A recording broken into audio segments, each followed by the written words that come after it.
Rhaenyra Targaryen had to settle the matter of succession of House Stokeworth and Rosby. Prince Daemon had suggested marrying the girls to the dragon seeds, but this was not the only option presented to the Queen. The Queen's hand, Corlys Velaryon, argued against Daemon's suggestion, for both Rosby and Stokeworth girls had younger brothers. Rhaenyra's own claim to the Iron Throne was a special case, the Sea Snake insisted. Her father had named her as heir. Lord Rosby and Stokeworth had done no such thing. Disinheriting their sons in favour of their daughters would overturn centuries of law and precedents, and call into question the rights of scores of other lords throughout Westeros, whose own claims might be seen as inferior to those of an elder sister. There would be conflict up and down Westeros. In fear of losing support of such lords, even her most loyal supporters, the Queen decided in favour of Lord Corlys and his plan rather than that of Prince Daemon. The lands, castles and coin of House Rosby and Stokeworth were awarded to the sons of the two executed lords, whilst Hugh the Hammer of the White, the Dragon Seeds, were knighted and granted small holdings on the Isle of Driftmark, a much smaller prize,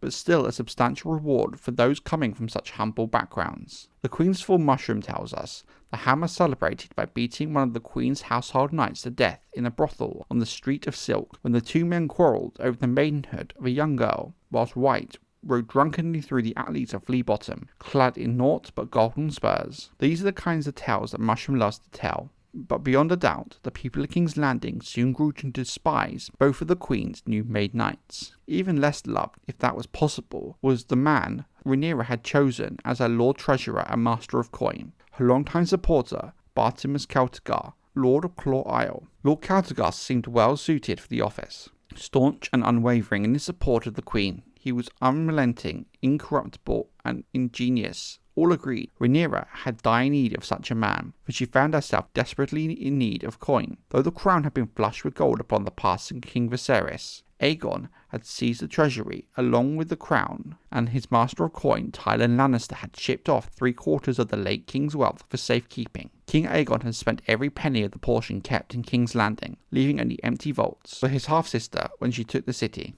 The rest of Viserys' treasure had been entrusted to the High Towers of Old Town, the Lannisters of Castle Rock, and the Iron Bank of Braavos, and was well beyond the Queen's grasp. Lord Celtigar set out at once to redress the problem. To do so, he restored the self-same taxes that his ancestor, Lord Edwell, had once enacted during the regency of Jaehaerys I, and piled on many new levies beside. The tax on wine and ale were doubled, port fees tripled. Every shopkeeper within the city walls was assessed and feed for the right to keep his doors open. The innkeeps were required to pay 1 silver stag for each bed in their inns. The entry and exit fees that the Lord of Air, Rhaego Dratz, had once asserted were brought back and tripled. A tax on property was decreed. Rich merchants in their manses, or beggars in the hovels, all must pay, depending on how much land they took up. Not even the whores were safe, the small folk told each other. In truth, the weight of Lord Celtigar's taxes fell heaviest on merchants and traders. When the Velaryon fleet had closed the gullet, a great many ships found themselves trapped in King's Landing. The Queen's new Master of Coin now put heavy fees on all such before he would allow them to sell. Some captains protested that they had already paid the required duties and taxes, and even produced papers as proof, but Lord Celtigar dismissed their claims. Paying coin to the usurper is proof of naught but treason, he said. It does not decrease the duties owed to our gracious Queen. Those who refused to pay or lacked the means had their ships and cargo seized and sold. One way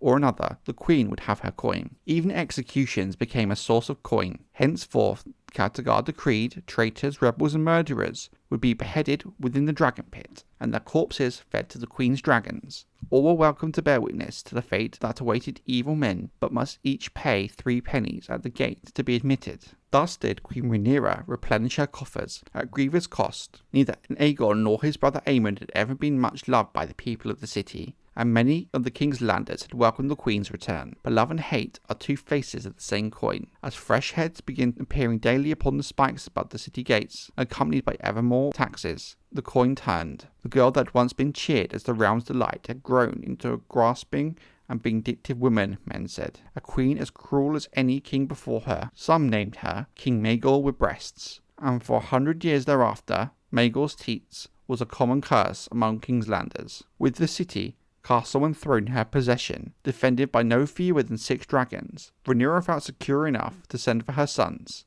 A dozen ships set sail for Dragonstone, carrying the Queen's ladies, her beloved full mushroom, and her son Aegon the Younger. Rhaenyra made the boy her cupbearer, so he might never be far from her side. Another fleet set sail from Goldtown with Prince Joffrey, the last of the Queen's sons by Laenor Velaryon, together with his dragon Tyrax. Prince Daemon's daughter, Rhaenyra, remained in the Vale as a ward of Lady Arryn, whilst her twin, the dragon rider, Baela, divided her days between Driftmark and Dragonstone. Her Grace began to mark plans for a lavish celebration to mark Joffrey's formal installation as Prince of Dragonstone and heir to the Iron Throne. Even Misery the White Worm came to court. The Lysene harlot emerged from the shadows to take up residence in the Red Keep. Though never officially seated with the Queen's small council, the woman now known as Lady Misery became mistress of Whisperers in all but name, with eyes and ears in every brothel, alehouse and potshop in King's Landing, and in the halls and bedchambers of the mighty as well. Though the years had thickened her body, Prince Daemon remained in her thrall, and called upon her every evening. With Rhaenyra's apparent blessing, let Daemon slake his hunger where he will, she reported to have said, and we should do the same. Certain uses suggest that Rhaenyra's own hungers were slaked largely with sweetmeats, cakes, and lamprey pie, as Rhaenyra grew even more stout during her days in King's Landing. In the fullness of her victory, Rhaenyra Targaryen did not suspect how few days remained to her. Every time she sat the Iron Throne, its cruel blaze drew fresh blood from her hands and arms and legs, a sign that all could read. Certain users claimed the Queen's fall began at the inn called the Hog's Head in the town of Bitterbridge on the north bank of the Mander, near the foot of the old stone bridge that gave the town its name. Events were now in motion that could not be stopped.